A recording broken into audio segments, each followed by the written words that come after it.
Happy Three Kings, everyone! Kumusta po ang ating New Year? Yes, ano nga ba ang ating mga New Year resolutions? Sa akin mga kabayan, continuous doing our mission every day. Pahirap ng pahirap, palayo ng palayo, no?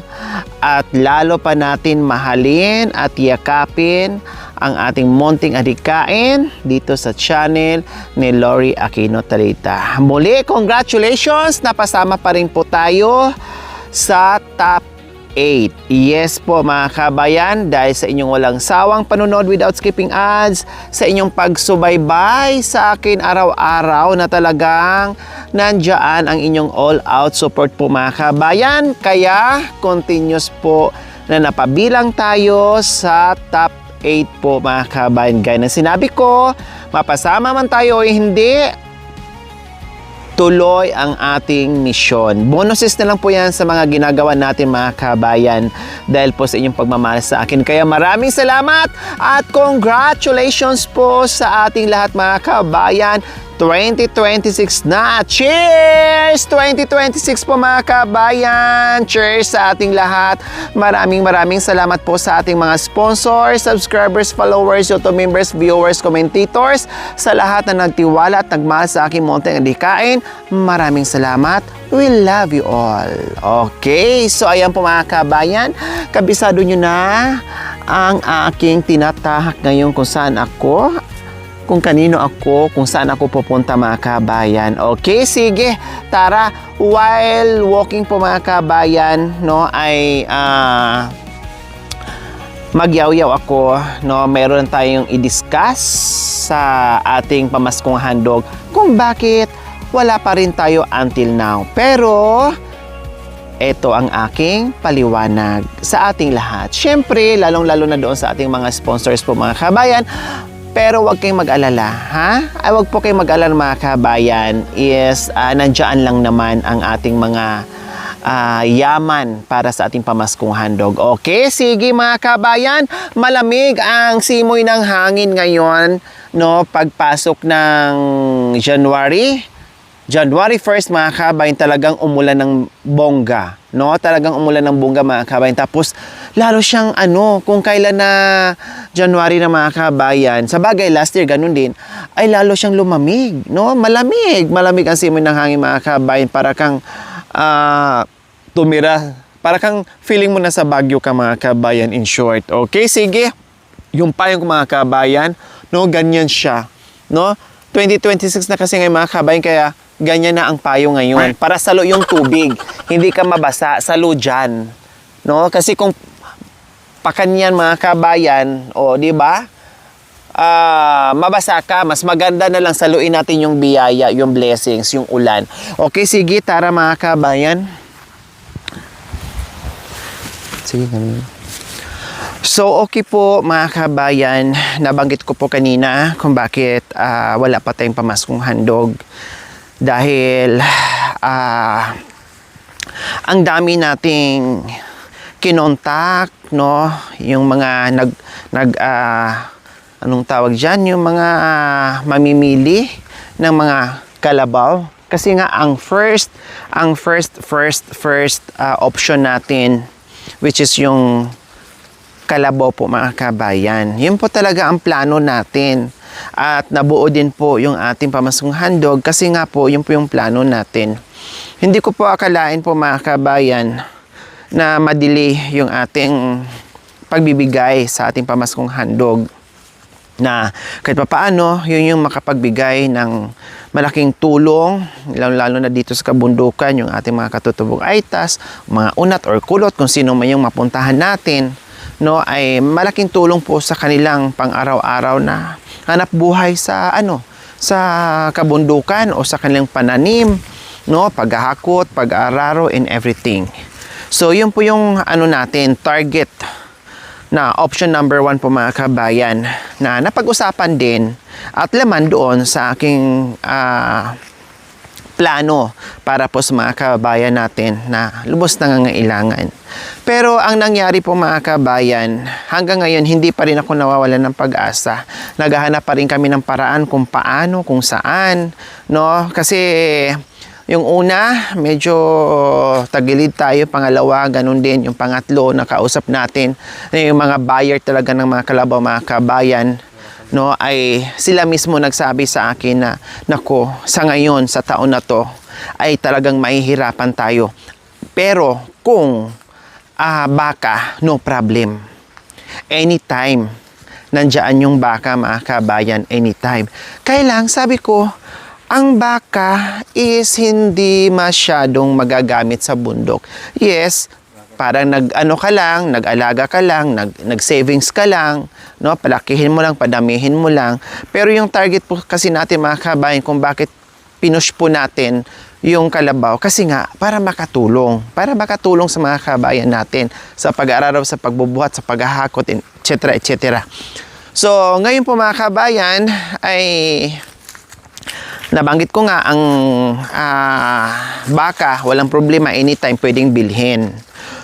So, ganun pa man po mga kabayan, waiting pa rin ako, last na tong antay ko this week, kung talagang merong makukuhang kalabaw. Kasi naging problema ngayon mga kabayan, hindi lang ako ng problema, kahit yung mga buyer na sanay na sila at alam na nila kung saan sila bibili, kahit sila mga kabayan, pahirapan din.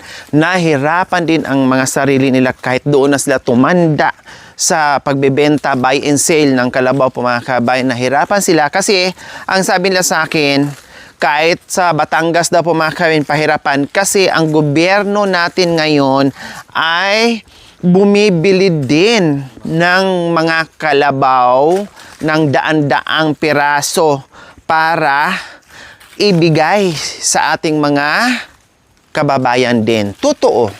Kasi maraming mga katutubong aitas din po mga kabayan, lalo na dito sa Pampanga, sa isang barangay, 100. Sa kabilang barangay, 100. Sa kabilang barangay, 100. Dito lang yun ha, sa Purak lang mga kabayan. Eh kung paano kung buong Pampanga, kundi ang dami nun. Diba? Kumbaga, libo-libong kalabaw. Kaya yun po yung naging rason ng ating mga contact o nakausap na pahirapan talaga ang kalabaw ngayon dahil ang gobyerno ay namamakyaw ng kalabaw, mga kabayan. So doon tayo na problema. Sabi ko, oh my God, paano kaya ito? Saan tayo kukuha? Meron naman din akong ibang kausap mga kabayan, kailang medyo pricey na. Super duper pricey na mga kabayan. Ang gusto ko po sana doon sa nalikom natin, imagine mga kabayan na nakalikom tayo more or less kalahating milyon para doon. Yes, kaya nga sabi ko, kung meron tayong makuha na 40, isagad na natin 40 each na kalabaw na hindi masyadong kalakihan, no? Yung B0 ba yung tinatawag nila, no? Kasi ang nabili natin kay July mga kabayan, 60,000 po yon na malaki na. 60,000 po yung mga kabayan dumalaga na, no? Dumalaga na. So 60,000 po yon, no? 60,000 po yon. So merong mas maliit doon ng konti, no? Sabi ko, may kausap ko noon na 40, sasagad ng 35, 38 or 40, nag-go na ako. Sabi ko, oh sige, kahit 38 sagad or 40 man, sige, kagatin ko na yon. And then, halimbawa, yung kalahating milyon, i-divide ko yun sa 40 or i-divide ko yun sa 40 or mag-iwan din ako. Siyempre, mga expenses natin, no, and everything. Kasi yung mga nag-aano ng kalabaw, binibigyan pa natin ng tip, gasolina, charge, and everything. So, nandun na lahat. So, mag-iwan pa tayo ng mga expenses natin, other expenses natin dyan. So, yun talaga ang plano ko. Kaya sabi ko, makakuha siguro ako ng more or less 10 kalabaw. Kasi kung piliin ko yung 60,000, kung piliin ko yung 60,000 mga kabayan, ilang kalabaw lang po ang mabibili natin doon sa kalahating milyon. 'Di ba? So, napili ko is yung mas mababa pa doon or mas maliit pa doon kay Kuya July. Total, sabi ko, few months lang ay lalaki naman na. Ang importante, merong kalabaw. merong inaantay na ilang buwan na lalaki din. Kaya no problem kahit medyo maliit doon kay Kuya July, buwan lang naman ang pagitan niyan eh. Buwan na naman ang antayin mo, ilang buwan lalaki din yon. Maging katulad din kay Kuya July mga kabin. At least, maano natin, ma-chop-chop natin yung kalahating milyon para marami sanang mabigyan. Yun ang purpose ko talaga mga kabayan.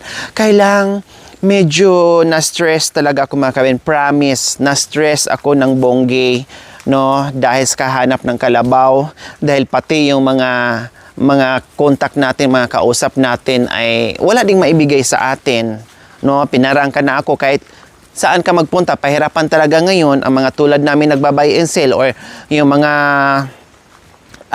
nagbibenta ng kalabaw dahil sa sitwasyon ay inano ng gobyerno, kumbaga napakyaw na po mga kabayan. Kaya yun ang problem natin ngayon, no? Yan ang problem natin ngayon mga kabayan. Sabi ko, kung baka naman, alaga lang talaga. Alam naman natin, di ba? Ipapasto mo lang siya dyan, alagaan mo lang. And then, parang hindi siya advisable dito sa bundok mga kabay kasi halos ang nakikita ko dito is kalabaw lang talaga. Pag nandito sa bundok. Pero pag sa patag, makikita ko is baka. Katulad sa amin, sa Pangasinan, mayroong Pangasinan yung yung nagmi-milk, yung mga ano ba yan, yung mga dairy milk na sa mga kalabaw. No, pero mostly doon sa amin, sa Pangasinan, more on baka sila nang binibenta. Dito naman, kahit papaano, may nakikita kong baka, pero mas marami ang kalabaw dito mga kabayan. Kasi nga, gamit dito sa, sa paghanap buhay o pag-aararo. So, yung hanggang ngayon, yung iniisip ko mga kabayan na medyo na-stress ako. So, meron akong option 1, yung kalabaw, and then yung option 2 natin is baka. Kailang sabi ko alanganin talaga as in. So option 3 natin, no, either kalabaw, baka, motor. So kung hindi ko kung halimbawa kabili man ako ng ilang pirasong kalabaw po mga kabayan, go ko na. And then tanggalin ko na yung yung baka.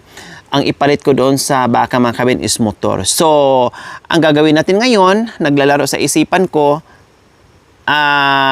kalabaw, motor, kalabaw, motor, kalabaw, motor, with kulong-kulong.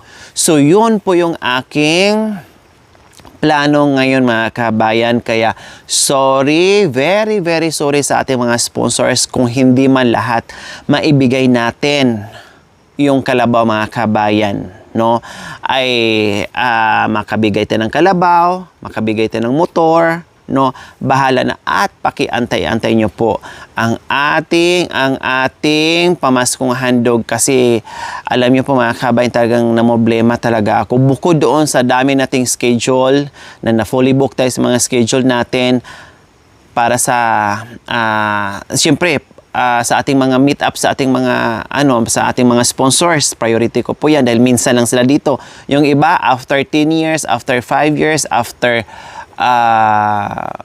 ilang taon na hindi umuwi ng Pilipinas, tapos hindi pa natin mapagbigyan na kahit isang araw lang o ilang oras lang, syempre, 'di ba? Hindi naman maganda. Kaya inuuna at pinapriority ko talaga kapag merong meet up sa mga sponsors natin. So, ngayon po mga kabayan, kayo po, ano sa tingin nyo? No? Kasi sumakit na talaga ang ulo ko mga kabayan kung saan ako maganap.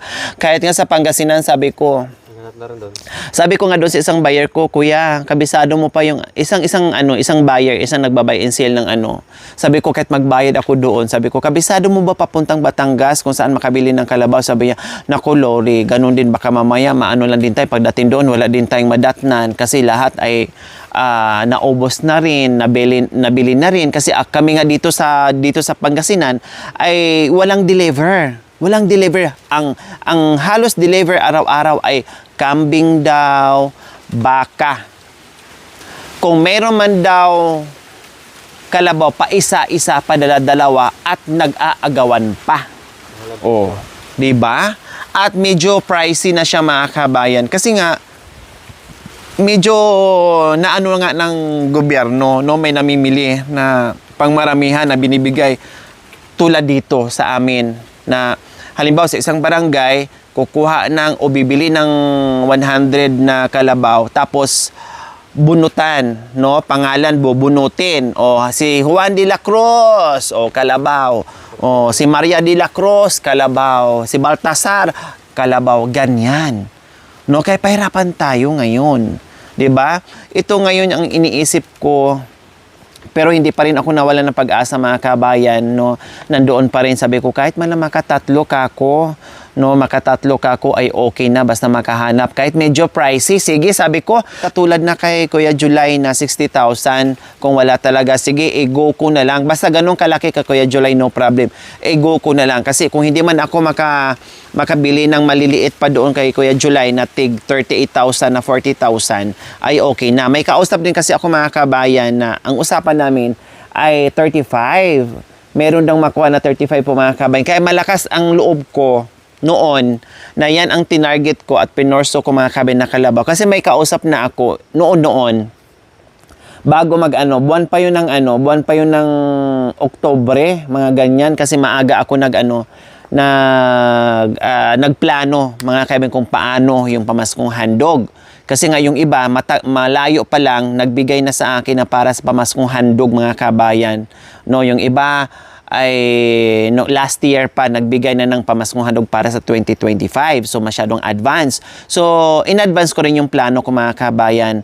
Kaya meron na akong kausap. Ang kausap namin is 35. Bibili ako ng marami. Basta 35. Pinakasagad namin 35 to 38 or 35. Yun talaga ang fix namin na Kailang itong bandang kung kailan na ako nabibili na, medyo tinaas niya, nasa 45 na daw, 40 or 45 na daw, no, tapos maliit pa. Para bang naon siya, may ako, mga kabayan, sabi ko, oh my God. Kaya medyo medyo nainis ng konti kasi umasa ako doon sa presyo na 35,000 per kalabaw na maliit lang. So nakita ko na yung kung gaano siya kaliit. Sabi ko, okay, pwede na yun. 35, pwede na yun. Kailang medyo tumaas po, baka daw 45 na, 40 na. So medyo nag-back out, kumbaga. Kasi alam siguro niya na talagang bibili ako, kailangan ko, no? Kaya siguro tinaasan niya, tinaga niya ako, mga kabayan, tinaasan niya. Kaya medyo medyo nainis ako, mga kabayan, no? Medyo nainis ako at inayawan ko na, sabi ko, okay, sige, maghanap lang ako ng iba kung hindi ko makuha ng 35, no? Kasi nagmahal na daw, ganito, okay, so ganyan. Pero nag-usap na kami ng nag-usap na kami ng maayos, 35, biglang nag 40 or 45,000. Maliit lang yun, 'di ba? Pero kung 45,000 niya na makita ko na medyo malaki doon sa sinasabi namin na 35,000, go ako. Pero yung napresyohan niya na 35,000 tapos ganun pa rin kaliit yung 45,000, abay hindi ako papayag, aayawan ko, mga kabayan, kasi sobrang lugi naman ako nun. Kahit sabihin kong mayroong pambili, hindi naman pwedeng ganun, no? Hindi naman pwedeng ganun. Pero kung katulad kay Kuya July na 60,000, kung meron tayong mahanap na ganyan kalaki at ganyan yung presyo niya, mga kabayan, go natin. Go ko talaga, mga kabayan. Ayaw ko na yung tag 35,000 na maliit na gawin niyang 45, no? Sobrang lugi talaga ako doon, mga kabayan. Kasi nakikita ko ang presyohan doon sa sa Batangas po, mga kabayan, sa mga online nila, no? Sinusubukan din namin online, mga kabayan, kahit pa isa-isa, kahit mag-charge kami, okay lang. At katulad kay July, nasa 55, 'di ba? Nasa 50. No, nasa 50 din. Minsan pa nga may 45. So ibig sabihin tulad kay Kuya July, 45,000 lang yun. Malaki na yun na. Dumalaga na yung, mga kabayan. Siyempre, naiintindihan ko naman kung bibili ka sa nagbabay and sale, siyempre tutubo sila dyan. Naintindihan ko naman. Kasi sabi ko, kung dito ako makabili bandang Pampanga, kung saan ang area ko, kung saan din bibigyan natin. Kahit sabihin mo ay nabili sa Batangas, nabili ng 50, kung mabili ko dito ng 60, papayag ako. No, papayag ako. Kasi ganun din, pupunta ka doon, maggasolina ka, Pupunta ka doon, mapagod ka, mahassle ka, and everything. And then, pag uwi mo dito, pag nabili mo na yung kalabaw, siyempre, mag-charge ka na naman, i-deliver dito papuntang Pampanga from Batangas. So, kumbaga, tinitinan ko din kung paano, no, kung saan tayo makakatipid at mapapabilis. Kaya sabi ko, dito na lang. Pero, ganun pa din. No, ganun pa din mga kabayan. Kaya, yun ang ano kong iniisip na kung saan. Kasi nakatatlo na akong kausap mga kabayan eh. Pampanga, Pangasinan, tapos meron pang Nueva Ecija mga kabayan. No, meron namang available mga kabayan. Hindi naman din fit doon sa ano natin. Kasi meron naman na sobrang 5 years na, 4 years na, 5 years na, yung talagang medyo may edad na, matanda na. So, hindi na nila mapakinabangan ng husto. Tapos, meron din, lalaki na matanda na rin. No? Kasi ang purpose ko mga kabayan, kay babae, kahit papaano, ay mapadami doon sa mga binibigyan natin. No, yun ang iniisip ko. Pero bahala na kung anong available ngayon, babae ba o lalaki ba. No? Kung makakuha ako ng babae, kung di mainam, kung lalaki, wala tayong choice, talagang lalaki. Kasi nga, pahirapan ngayon ang pagbili ng kalabaw. Pero, ang una kong talaga mga kabin is babae, tulad kay Kuya July. Para pagdating ng 1 taon, 2 taon, o kundi maparami nila, no, dadami yung kalabaw nila, lalong gagaan yung pamumuhay ng mga kabayan. Kasi, nakaano pa sila, dadami ang kalabaw nila mga kabayan, kumbaga. Kaya ang problema ko ngayon is, saan tayo makakuha ng medyo mura na kalabaw na babae, kung walang choice, lalaki, basta magkasundo sa presyo na hindi sila lugi at hindi din po tayo lugi. Pantay lang, 'di ba? Ayaw ko naman din na baratin sila. Ayaw ko naman din na masyado tayong tagain. Kaya nga sabi ko, hindi sila lugi at hindi tayo lugi naman. Parehas lang kasi sila naghanap buhay, tayo naman din ay kumakain din, nakailangan din natin, 'di ba? Hindi naman ibig sabihin na yung sponsor, yung pera na galing sa sponsors ay kahit sabihin lang 100,000, igo na natin kasi hindi naman natin pinaghirapan.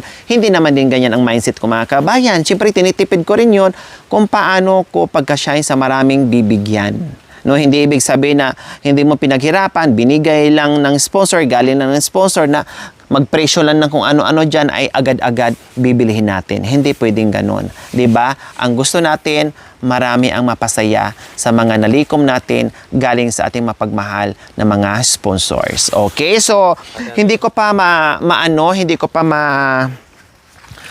isa-isa kung sino yung mga sponsors natin. Basta more or less nasa kalahating milyon na po tayo. Yan po ang ating pamaskong handog para sa ating mga kababayan. Kaya abang-abangan nyo po kung sino ang mabibigyan ng motor at kalabaw. Yes, tama po ang inyong narinig mula sa aking bibig. Kalabaw at motor po with kulong-kulong ang ipamahagi natin para sa ating pamaskong handog. Pasensya nga lang po, nadili, pero titiyakin ko kahit nadili po mga kabayan, basta sulit na may kasamang pagmamahal. Kaya maraming salamat po sa lahat ng tumugon ng aking mga sponsors, mapagmahal and very generous sponsors po mga kabayan. Salamat. No? Doon naman po sa medyo nakaproblema o hindi nakapagbigay, no problem, please. Walang problema, no? No worries po dahil marami pang taon ang darating para sa ating mga pamaskong handog. No problem. No? Hindi ibig sabihin na hindi kayo nagbigay o hindi kayo nakapag-abot ngayon ay hindi natin magkaibigan o hindi natin magkakilala. May bigay o wala, na natiling magkaibigan tayo, magkakilala tayo, lalo na yung iba ay tinuturing na natin silang pamilya. No problem, ha? No problem sa akin. Hindi big deal. Kung meron, magpasalamat tayo. Kung wala, magpasalamat pa rin tayo. Malay nyo, hindi kayo nakapagbigay ngayong taon. Next year, bonggi ang maibigay nyo. O ganun lang po yun. Kasi hindi araw-araw, hindi taon-taon na laging ganyan, 'di ba? Ngayong taon medyo problemado tayo or sakto lang. Malay natin sunod taon medyo alwan-alwan na tayo ng konti. O kundi tulong tayo, ganun lang 'yun. Katulad ngayon, hindi lahat ng mga sponsors ko nakapagbigay kasi yung iba nagka-problema, no? Yung iba ay medyo okay, yung iba naman ay sobra-sobra naman. Kaya magpasalamat na lang tayo. Kung meron, meron. Kung wala, wala. Walang problema. Kaya please, wag po kayong mag-sorry sa akin kung hindi kayo nakapag-abot. No problem. Malawak ang aking unawa sa mga bagay-bagay. No, ang importante, nandyan kayo nanonood without skipping ads. Kung meron, meron. Kung wala, wala. Okay? Siyempre, maraming salamat talaga sa lahat ng aking mga sponsors, subscribers, followers, auto members, viewers, commentators. No, sa lahat na nagtiwala. No, biro niyo po mga kabayan ha. Hindi ko akalain na itong pamaskong handog na makalikom ako mula sa ating mapagmahal na very generous sponsors ng 500,000. O see, yung 500,000 na po yung mga kabayan, titiyakin natin na mapunta sa taong deserve at tiyakin natin na makatulong sa buhay-buhay nila para doon sa kanilang anak, sa kinabukasan ng kanilang mga anak. Maraming salamat. We love you all. God bless us all. Bye. Mwah. Thank you for watching. Don't forget to like, share, and subscribe.